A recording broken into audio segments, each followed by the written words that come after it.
Selamat pagi anak-anak. Apa kabar hari ini? Sehat semua ya? Om Swastiastu. Ya, sebelum kita mulai pembelajaran hari ini, marilah kita mengucapkan mantra kesucian dan dilanjutkan dengan Gayatri Mantra. Awet sikap amusti karana. Om tassa ekam ewa avidyam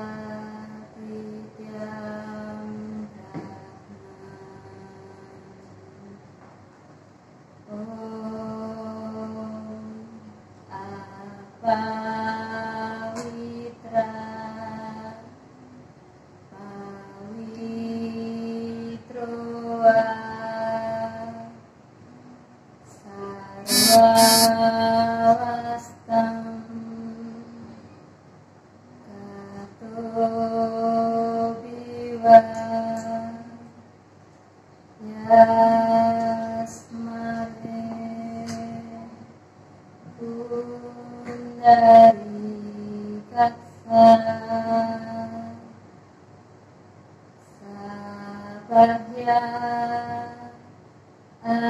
Abhyantara suci. Om Purvaswa Tatsaviturvarenyam Bhargo Devasya Dhimahi Dhiyo Yona Prachodayat. Om Purvaswa Tatsaviturvarenyam Bhargo Devasya Dhimahi Dhiyo Yona Prachodayat. Om Purvaswa Tatsaviturvarenyam Bhargo Devasya Dhimahi Dhiyo Yona Prachodayat. Om Santi Santi Santi. Ya, semoga pembelajaran hari ini dilancarkan sampai dengan selesai ya. Anak-anak, materi hari ini adalah Atman. Silakan kalian buka buku LKS pada halaman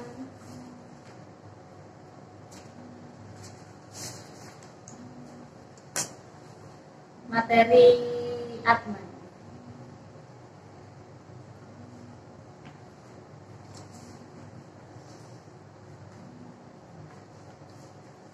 Oke, sebelumnya Bu Fitri mau menjelaskan sedikit mengenai Atman ya.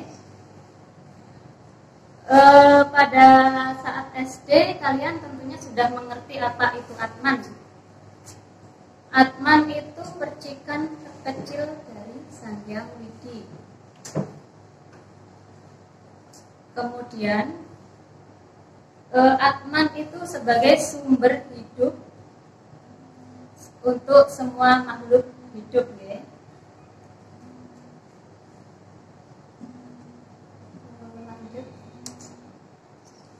Nah, di sini pengertian Atman. Di sini Atman merupakan bagian dari Srada. Merupakan Srada kedua dalam kepercayaan agama Hindu. Atman sebagai sumber kehidupan semua makhluk hidup. Atma yang ada di dalam badan manusia disebut Jiwatman. Sedangkan Atman dalam hewan disebut Janggama. Dan Atman dalam tumbuhan disebut Stawara. Nah, Kemudian semua yang hidup itu tentu memiliki atman. Atman dan badan diibaratkan bagaikan hubungan kusir dan kereta. Kusir adalah atman dan kereta adalah badan indria yang ada pada badan dan berfungsi apabila atman itu ada dalam badan manusia, dan tidak berfungsi apabila badan itu atman itu tidak ada dalam badan. Ada apa, Andi? Kok berisik-berisik sekali? Ada nyamuk. Ada nyamuk? Waduh, diusir ya nyamuknya ya. Nah, kemudian kita masuk ke dalam sifat-sifat atman. Nah, di sini ada beberapa sifat-sifat atman. Sifat atman yang pertama adalah achodya. Yang kedua adahya. Kemudian yang ketiga akledya. Keempat acesya. Kelima nitya. Keenam sarwa kata. Kemudian ada stanu, terus ada acala, lalu ada awyakta, kemudian ada acintya, lalu ada awikara, dan yang terakhir ada sanatana.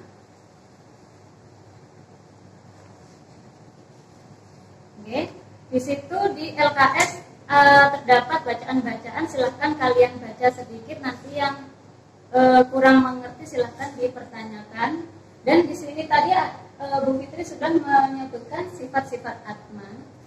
Di LKS ada arti-arti dari atman tersebut. Silahkan kalian baca-baca terlebih dahulu.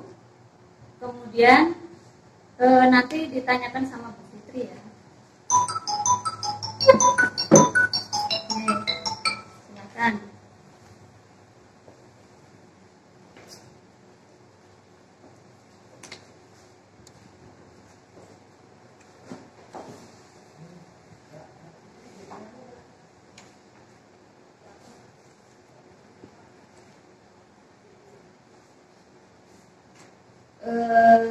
Sudah dibaca apa belum? Sudah ya? Oke, kalau sudah, sekarang silahkan yang mau tanya mengenai sifat-sifat atman.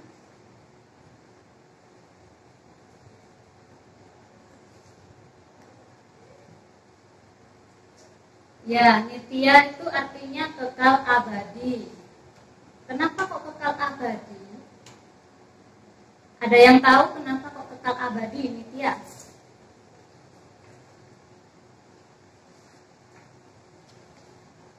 Ada yang tahu? Kok diam saja? Ayo coba dicari dulu ya. Ada yang tahu apa enggak? Yang lain? Oke. Kalau nggak ada, nitya itu artinya kekal abadi. Karena atman itu sesungguhnya tidak pernah mati dan tidak pernah terbakar apapun. Jadi atman itu disebut dengan abadi.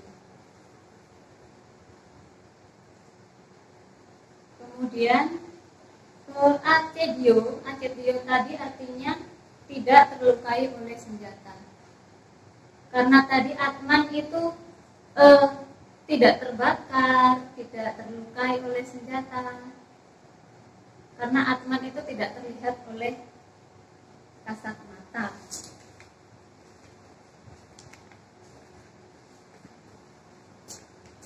Oke, sekarang Bu Fitri yang ganti bertanya ya.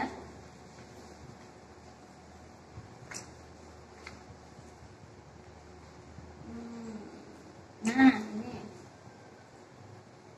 Kalian tadi kan sudah mempelajari atman sebagai sumber hidup ya. Nah, atman sebagai sumber hidup itu sesungguhnya memiliki identik dengan Brahman.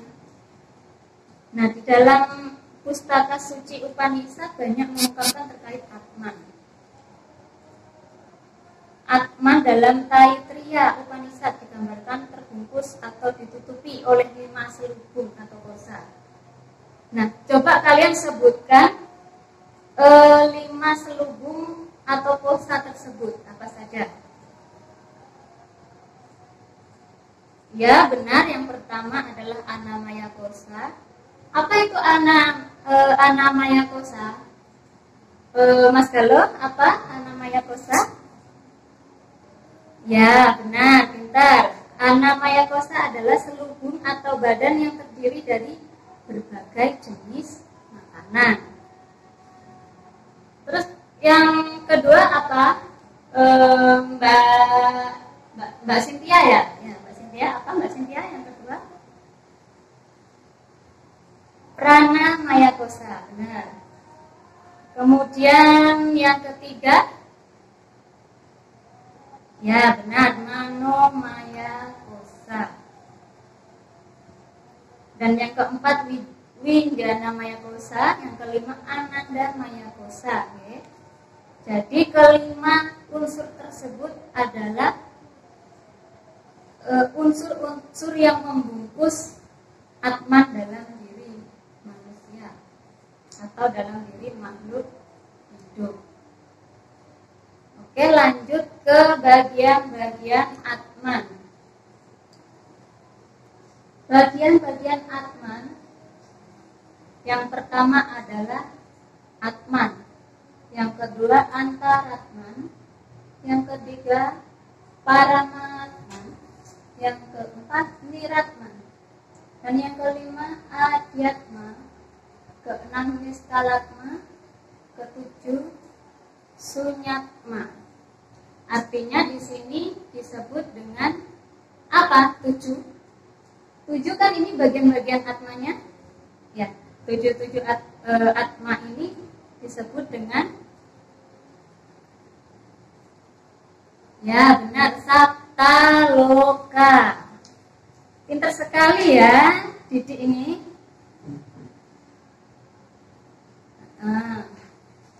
Kemudian Atman ini artinya apa? Atman di situ artinya adalah Burloka atau jaga pada. Kemudian Antaratman adalah buah loka atau swapada pada. Kemudian Paramatman adalah swaloka atau sutta pada. Niratman Tapaloka atau turya pada. Adhyatma adalah Janaloka atau turyanta pada. Kemudian Niskalatma adalah Mahaloka atau Kewala pada. Sunyatma adalah Satyaloka atau Parama Kewala pada. Nah, bagian-bagian Atma tersebut tentunya memiliki artinya masing-masing ya. Kalau Burloka itu adalah Atman yang lahir ke dunia ini. Disebutkan kesempatan yang sangat baik untuk merealisasikan moksa. Kemudian buah loka adalah alam halus, keadaannya mirip dengan di bumi. Atman mengalami kerinduan akan keinginan-keinginan duniawi, serta mengalami kesedihan dan kebahagiaan. Kemudian swahloka, Atman pada alam ini disebut belum menghentikan roda samsara. Ada waktunya nanti sang jiwa harus kembali lahir ke dunia untuk melanjutkan evolusi batinnya serta menyelesaikan sisa putaran karma wasananya sendiri. Dan kemudian ada Tapaloka. Tapaloka itu Atman yang lahir di alam ini menjadi kesadaran kosmik. Kemudian ada Jana Loka. Janaloka adalah Atman berevolusi batinnya dan menyelesaikan sisa putaran karmanya di lapisan alam ini. Kemudian ada Mahaloka. Atman lahir di lapisan alam ini karena welas asih memutuskan untuk reinkarnasi kembali. Oke. Kemudian yang ketujuh ada Satyaloka, yaitu para Walapada. Nah, di alam ini Atman menjadi maha sempurna untuk bisa menyatu dan manunggal dengan Sang Hyang Widi. Nah, kemudian terdapat juga hubungan Atman dengan Brahman. Hubungan Atman dengan Brahman adalah Atman merupakan bagian dari Brahman, di mana persamaan Atman dengan Brahman itu sifatnya sama, kekal, abadi. Nah, abstrak dan gaib. Di sini perbedaannya adalah Atman dengan Brahman, yaitu Atman itu merupakan percikan dari Brahman dan Brahman adalah sumber dari Atman. Kemudian Atman yang terbelenggu oleh badan, indria, ahamkara, manas, budi, dan cita, sehingga dapat memancarkan sinarnya yang asli dan terang. Sifat-sifat Atman sesungguhnya identik dengan Brahman. Nah, Atman tidak terhitung jumlahnya, tidak terlahirkan, dan juga tidak akan pernah mati. Seperti yang Bu Firti katakan di depan tadi, bahwa Atman itu tidak pernah mati dan bersifat kekal abadi. Atman yang ada dalam makhluk yang satu sama dengan Atman yang ada dalam makhluk lainnya. Di dalam Hindu kita mengenal ajaran Tatwam Asi. Artinya engkau adalah aku adalah engkau. Kita semua sejatinya sama. Manusia hendaknya mempunyai rasa tenggang rasa terhadap sesama. Nah, lanjut. Nah, ini masuknya Atman dalam kandungan. Di sini terbentuk bayi yang terdapat dalam kandungan ini dinamakan janin. Kemudian ada tali pusarnya. Nah, di sini janin yang umurnya masih berapa itu? 1 hari. Kemudian yang kedua ada janin yang terbentuk dengan 16 hari. Seperti ini Mas ya. Masih seperti ini, masih kecil. Kemudian 24 hari sudah terbentuk tali pusar yang menghubungkan ke pusar ibu. Kemudian ada 36 hari sudah mulai membentuk kepala di sini. Kemudian 48 hari seperti ini sudah membentuk tangan dan kaki. Kemudian 60 hari sudah terbentuk mata.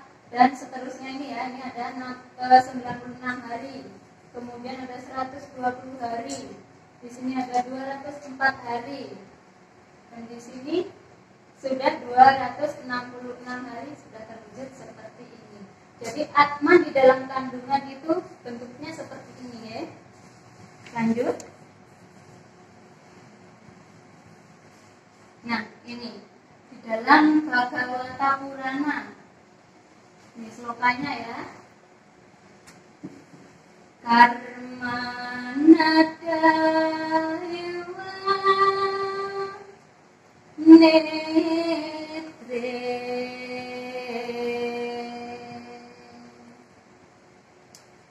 nacatur dewa papa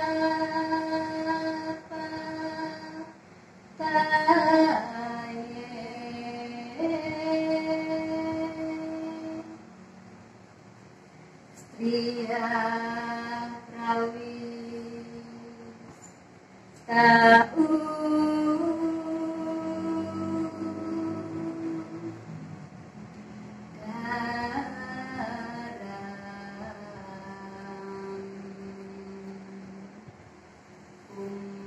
raya.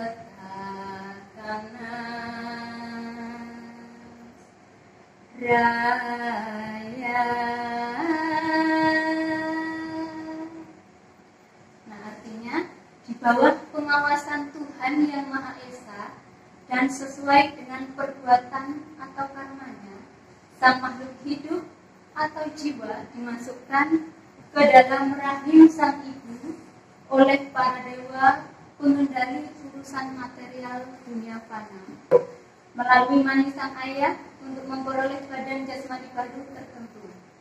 Sang jiwa memperoleh badan jasmani dan tubuh berkembang dalam rahim sang ibu. Selanjutnya, di sini terdapat keluarnya Atman dari tubuh makhluk.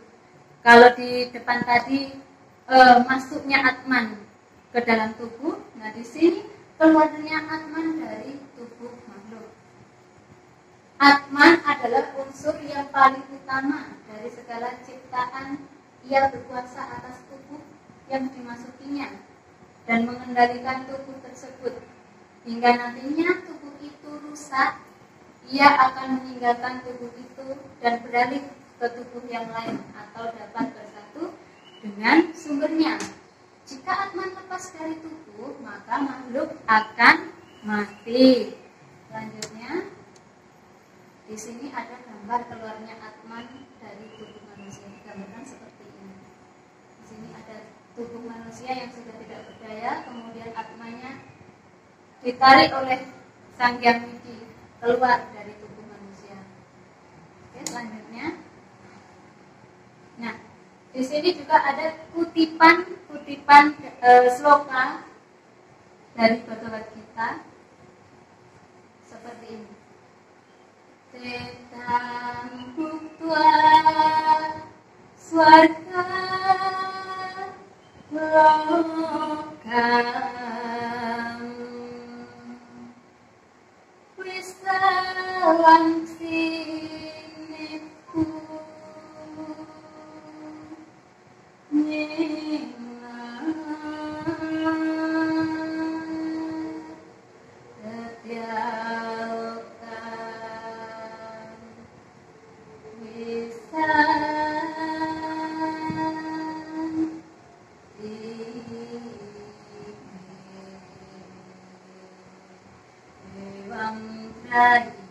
Dharmam anu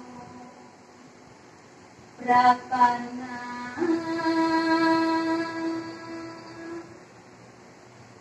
katakanang kama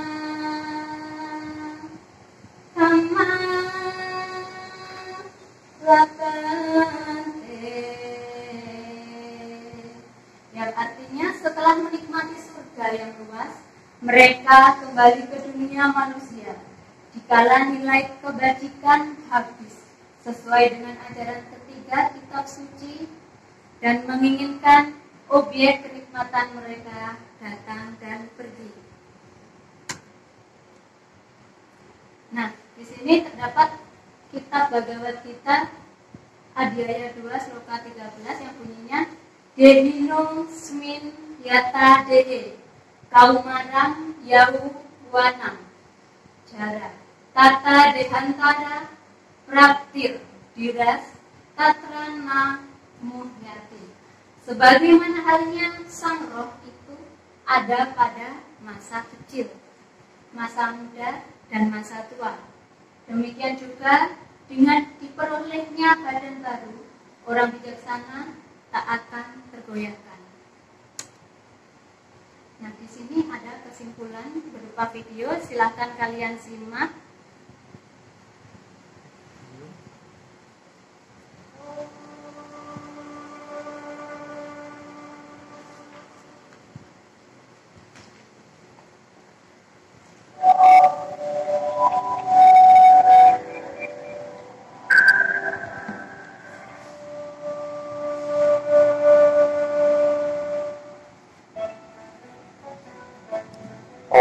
Swastiastu.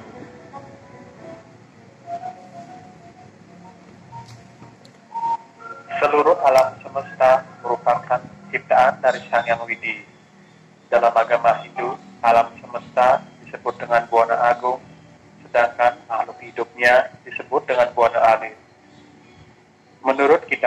Weda, Sang Yang Widi, ada dalam diri setiap makhluk hidup. Dalam Bhagavad Gita, bab 10, sloka 20 menyebutkan, Aku adalah Atma, menetap dalam hati semua makhluk. Aku adalah permulaan, pertengahan, dan akhir dari semua makhluk. Atma berasal dari kata an, yang artinya bernapas. Itu artinya setiap makhluk yang bernapas memiliki Atma. Dalam kitab Upanishad disebutkan Brahman Atman Aikyam. Artinya Brahman dan Atman itu adalah tunggal. Berdasarkan kutipan sloka tersebut, Atma artinya percikan kecil dari Sang Yang Widi yang ada dalam setiap tubuh makhluk hidup. Ada 3 sebutan Atma dalam setiap makhluk hidup. Yang pertama, Jiwatma, yaitu Atma yang menghidupkan manusia.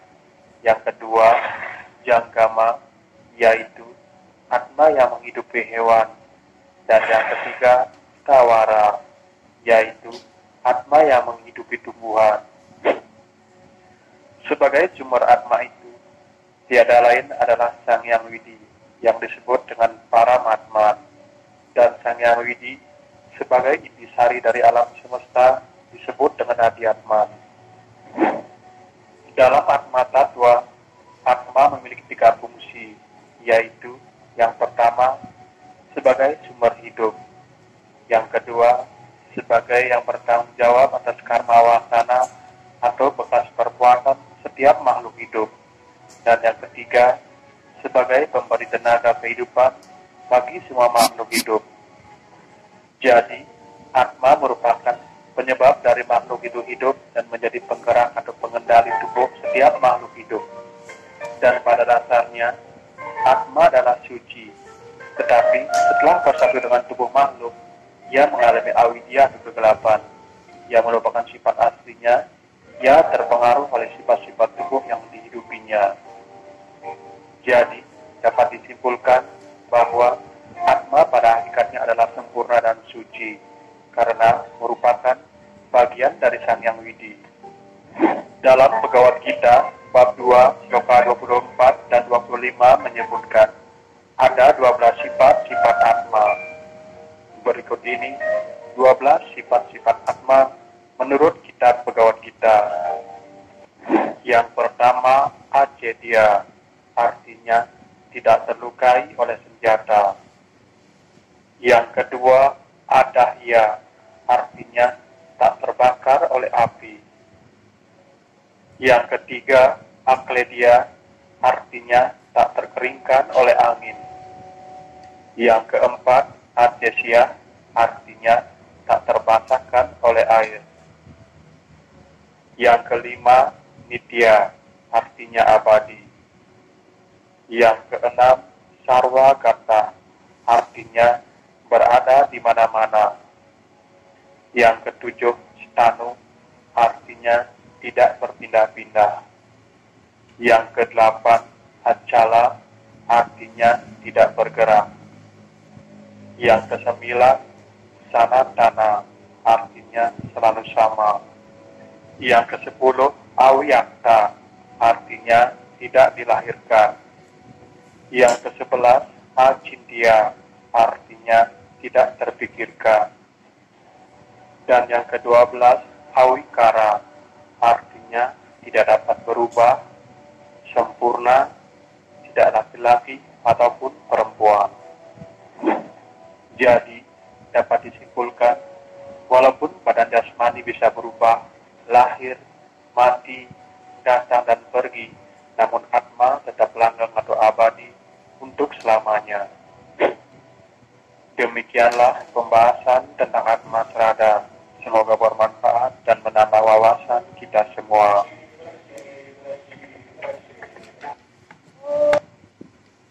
Oke, itu tadi kesimpulan daripada Atman. Kemudian tadi anak-anak belum Bu Fitri absen ya. Yang tidak masuk hari ini, Bagas kemana ini? Sakit? Sudah ada izin? Ya. Kalau swastika kemana? Ya, sakit juga. Cesya, kemana ini Cesya? Nggak tahu, nggak ada yang tahu ini teman-temannya. Oke, ya sudah kalau begitu tugas anak-anak merangkum materi Atman, kemudian pertemuan depan dipresentasikan, oke? Sanggup? Ya, pertemuan hari ini kita akhiri dan jangan lupa tugasnya tadi ya, merangkum materi Atman. Pertemuan depan dipresentasikan. Oke, kita akhiri dengan sikap sempurna. Paramasanti awet. Om Santi Santi Santi. Om